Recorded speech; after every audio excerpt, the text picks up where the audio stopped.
तुम्हाला काय आवडतं मंडळी? पोळीसोबत भाकरीसोबत खायला? मला तर आवडतो चटपटीत गवारीचा ठेचा.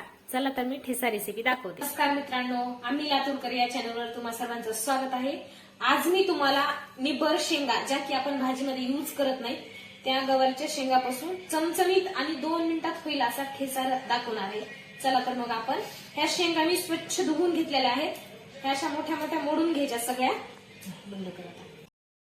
मी तोडून घेत आहे, तुम्ही कट पण करू शकता. हे शेंगा तोडून घेतलेल्या आहेत. आता हे मिरच्या तिखट असल्यामुळे मी उगे 5 ला 6 मिरच्या घेतल्यात. तुम्ही सपक मिरच्या जास्त पण घेऊ शकता. हे सगळं थोडंसं तेल टाकून भाजून घ्यायचंय आपल्याला मस्त व्यवस्थित असं.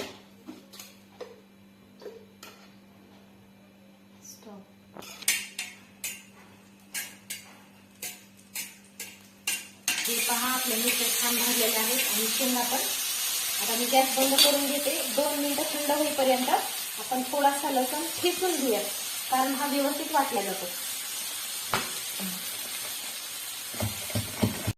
त्या मिरच्या आणि शेंगा थंड झालेल्या आहेत. आता आपण त्याच्यात मिक्सरमध्ये काढून घेऊ त्याला. आणि हा ठेचलेला लसूण आणि थोडेसे शेंगदाणे घेतलेले आहेत मी भाजलेले चोळून, ते पण मध्ये टाकायचे आहेत. आणि चवीपुरतं मीठ. लाईक थोडस मिक्सर मध्ये फिरून घेऊ. भाजलेलं कळतंय ना. हे बघा, आपण आता वाटून ठेचा झालेला आहे. काढूया प्लेट मध्ये.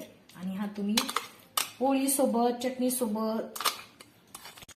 हे बघा, हा मिक्सर मध्ये थोडासा वाटून घेतलेला आहे मी. ही तुमची 2 मिनिटाची रेसिपी गवारीचा ठेचा.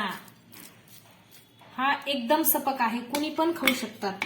लहान लेकरं, मोठी माणसं आणि भाकरीसोबत, पोळीसोबत, कशासोबतही खाऊ शकता. तयार आहे.